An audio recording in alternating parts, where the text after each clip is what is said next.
À moins de 3 mois de la fin de son mandat, le président de la République a tenu à rendre compte au peuple et a choisi le livre comme outil didactique pour accomplir ce devoir. Il s'agit là d'un acte de transparence, d'un acte de redevabilité, d'un acte de responsabilité.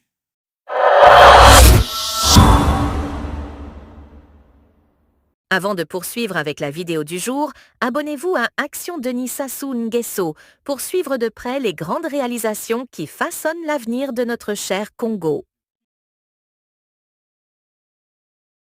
C'est avec un sens profond du devoir républicain que je me tiens devant vous, a dit Anatole Kouliné-Makosso, mandaté par le président de la République pour présenter aux élus du peuple le livre Bilan du quinquennat 2021-2026 intitulé En toute transparence.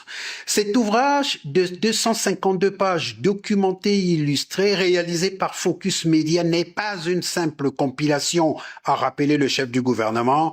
Il est plutôt un acte fort de transparence et de redevabilité, une preuve tangible de la volonté de l'exécutif de rendre compte en toute clarté de la gestion de la chose publique confiée par le peuple congolais à son Excellence, Monsieur le Président de la République. À moins de 3 mois de la fin de son mandat, le président de la République a tenu à rendre compte au peuple et a choisi le livre comme outil didactique pour accomplir ce devoir. Il s'agit là d'un acte de transparence, d'un acte de redevabilité, d'un acte de responsabilité. Ce livre témoigne d'une conviction profonde. Un État responsable, des dirigeants responsables ne se jugent pas à leurs intentions, mais à leur capacité à assumer des actes, à expliquer des choix et à mesurer les résultats. Mais en quoi ce livre peut-il directement concerner les parlementaires et pourquoi le leur avoir présenté ce jour? Le Premier ministre explique. Dans notre système politique, le président de la République et les parlementaires sont les représentants ultimes du peuple congolais. Ils incarnent en toute majesté cette souveraineté qui appartient au peuple.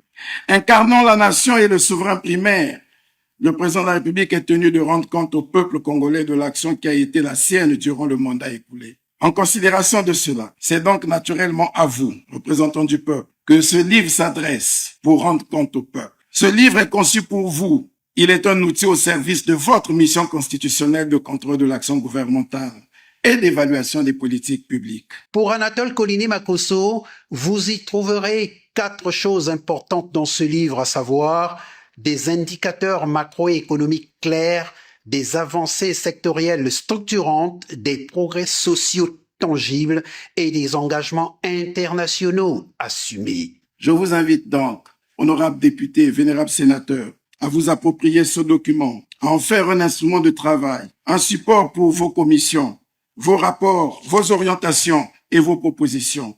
Il est destiné à évaluer, à corriger, à améliorer et à anticiper. Oui, le Congo avance, peut-être parfois lentement, mais avec constance et détermination. Et ce mouvement est irréversible, car il repose sur une volonté politique affirmée et sur l'engagement de celles et ceux qui incarnent la souveraineté nationale. Vous, représentants du peuple, avançons ensemble dans un pacte de confiance, de responsabilité et d'espérance pour le futur de notre cher et beau pays. Ce livre bilan, a renchéri le chef du gouvernement, retrace la mise en œuvre d'une vision, d'une méthode rigoureuse, progressive et assumée, et d'une trajectoire. Il ne clôt pas un cycle, il ouvre une perspective. Fin de citation.